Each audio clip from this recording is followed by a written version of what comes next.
اس وقت آپ کو براہ راست اسلام آباد لیے چلتے ہیں جہاں مسلم لیگ نون کے رہنما شاہد خاقان عباسی میڈیا سے گفتگو کر رہے ہیں۔ ملتی ہے وہ آپ کی جو پروڈکشن کی کاسٹ ہے اس کو پورا کر لیتی ہے اور پاکستان سے ایکسپورٹ کے لیے کوئی سبسڈی کی ضرورت نہیں ہے۔ اس کے باوجود پنجاب حکومت جو ہے اس نے 3 ارب کی سبسڈی دی اور سب سے بڑی بات یہ ہے اس سبسڈی کا کوئی فائدہ فارمر کو نہیں ہوا۔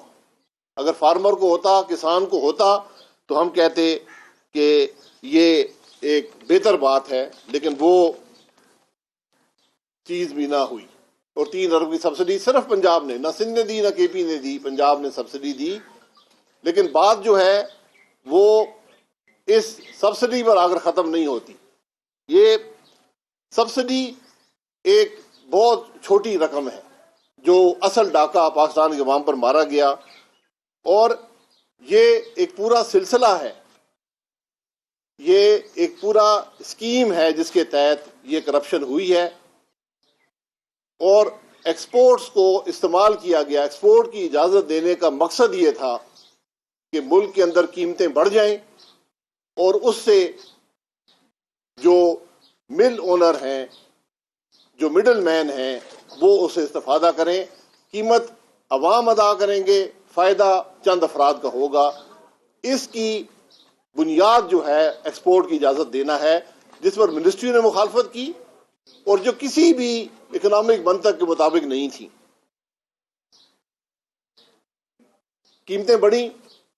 ہم نے ایک معمولی سا اندازہ لگایا ہے کہ اگر آپ اوسطاً 15 روپے کی قیمت کا اضافہ بھی لے لیں، قیمت تو تقریباً 35 روپے تک بڑھی ہے، بلکہ 45 تک گئی ہے، ہم 15 کا بھی اگر آپ اندازہ لے لیں، اور میں یہاں یہ ضرور کہوں گا کہ میری لیڈرشپ کے مجھے احکامات ہیں کہ ہم نے وہ رویہ نہیں اپنانا جو حکومت اپناتی ہے، جو وزیر اعظم اپناتا ہے کہ نام لے کر کسی پر الزامات لگائیں۔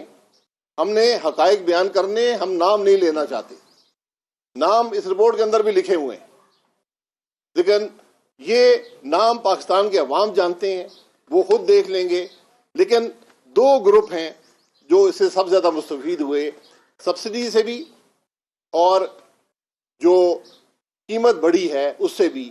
اور 15 روپے کی اگر قیمت کا حساب لگا لیں تو جے ڈی ڈبلیو گروپ جو ہے اس نے 20 ارب روپے پاکستان کے عوام سے چوری کی۔ جو آر وائی کے گروپ ہے اس نے 15 ارب روپیہ پاکستان کے عوام سے چوری کیا۔ 100 ارب کا یہ ڈاکہ ہے، 35 ارب کا فائدہ ان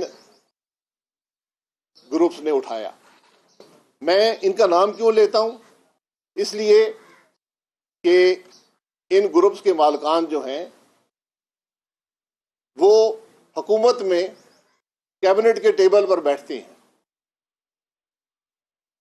انڈسٹری کو جو فائدہ ہوا وہ ہوا، ہمیں اس سے کوئی غرض نہیں ہے۔ سپلائی ڈیمانڈ کے ایشوز آتے ہیں، قیمتیں بڑھ جاتی ہیں، فائدہ ہوتا ہے، فائدہ نقصان یہ کاروبار کا حصہ ہوتا ہے۔ لیکن جب ایسے لوگ جو فیصلوں میں شریک ہوں، جو وزارتیں رکھتے ہوں، جو کیبنٹ کے ٹیبل پر بیٹھتے ہوں، جب وہ حکومت کی پالیسی کو مینیپولیٹ کریں گے، اس کو توڑیں گے، اس کو مروڑیں گے، اس کو اپنے فائدے کے لیے استعمال کریں گے، تو پھر نام لینا پڑتا ہے۔ نام میں نے لے لیے ہیں،